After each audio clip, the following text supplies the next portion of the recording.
Hello everyone, Hello. my name is Sean and today I'm going to share with you an interesting way to manage our money. Is that okay? Because recently one of my friends, he told me that his personal inflation is 10%. And when I asked him, how can it be 10%? He told me that it's because of this thing, Coke. For him, he drinks Coke almost every day. And last year, when he bought Coke from the coffee shop, it cost him $1. But this year, he has to pay $1.10. That's why to him, his personal inflation is 10%. This is very interesting, but it is really very real. Because it doesn't matter what the report says, it matters how much we spend and how we spend it. So today, I'm going to share with you the 4 money cups and how we can allocate our income. I'm going to use the example of Coke as an income, since my friend is talking about Coke. And every month, when we get our income, how do we spend it? I'm suggesting that we're going to allocate it into the 4 different cups. The first cup, you can see, my friend loves Coke, for me I love coffee. And this is what I spend every single month. This is what I call the current cup. When I say current cup, it is what we need to spend currently. What do we need to spend this month? Now, so what do we spend on? Maybe we spend a bit on our transportation, or we spend a bit on our housing. What else do we spend on? We spend on maybe some toys for our kids, some education, and maybe some movies. Basically, these are the money that we spend. And once it is spent, what's going to happen to them? They are going to disappear. Why? Because this is a disposable cup, as you can see. So this is the first cup, what we call the current cup. Now, after we spend on the current, make sure we don't spend everything on this month's expenses. We need to save some for the other 3 cups. And what are the other 3 cups? The second cup, it is what I call the future cup.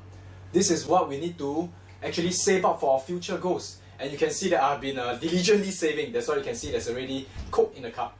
Now, I want to save up for my children's education. I want to save up for my next dream holiday. I want to save up for maybe another education for myself. So these are the things that I will spend in the future. This portion is the basic portion when we talk about the future. Because if we save up money for the future, this money will be used when the future needs come. But is there a better way to do it? We should also learn to grow our money if possible. This is what we call investing. Now, what's going to happen in investing? What happens in investing is we take the money that we allocate for the future, we put them through an investment. And when we put them through an investment, if it's the correct investment, given time, what is going to happen? This money is going to grow and grow and grow and voila! Hey, it has become real valuable cash. You can see now we have the money here. So what happens is when we put our money into investment, given time they will grow. Of course, if that's the correct investment. Okay, why do I say that? Because I don't want everyone to take away the idea that, wow, every investment is a good investment. Let me give you an example, and this time a not so happy one. Because this one is a happy one, our money grow. Okay, let me just make some space. And I'm going to show you this box. Sometimes we see things like that. Wow, this is a guaranteed returns. There's no risk. Are there such investments around? I mean, we heard of such investments. But what is most importantly is we got to do our due diligence and not be too excited. I mean, I can be so excited, wow, I'm going to make lots of money, you see. So what I'm going to do is I'm going to throw all my money into this investment and let's see what happens. If we don't do our due diligence, we throw our money into the investment just like this. What is going to happen is sometimes the money may just disappear. Oh no! Where did it go to? Well, unfortunately, in the real world, there are situations where investments are not really investments, so we got to do our due diligence. Now, we have talked about 2 cups, the current cup, the future cup. And my future cup is empty because I must do it in the right investments, remember? Okay, now let's talk about the 3rd cup. The 3rd cup, we have talked about the current, the future. The 3rd cup is what we call the unknown cup. These are things that we know we are going to spend this month. These are things that we know we are going to spend in the future.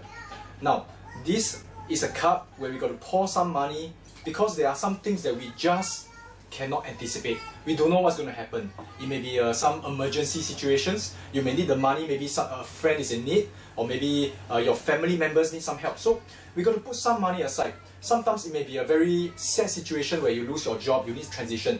So you can have this cup to tie over the period. So you see, when an emergency comes, we can use this cup to solve the emergency. Okay?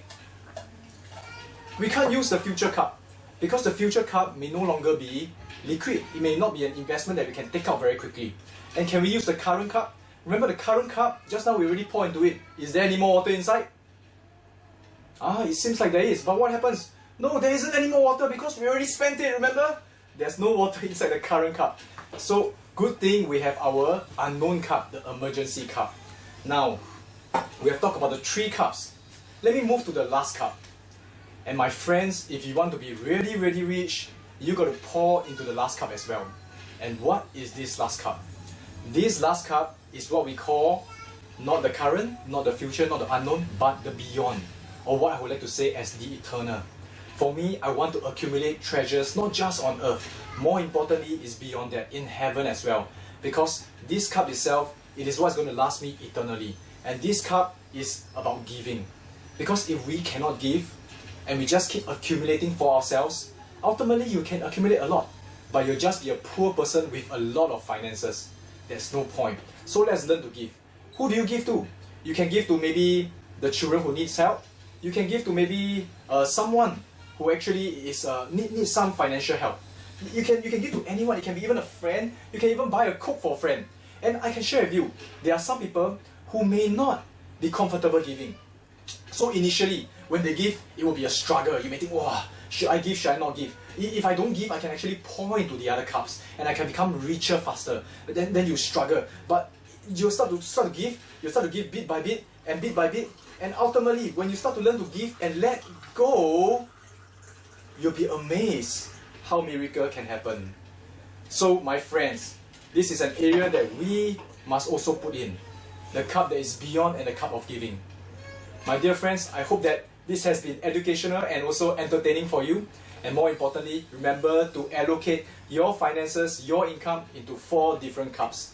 And I wish you the very best to your true riches.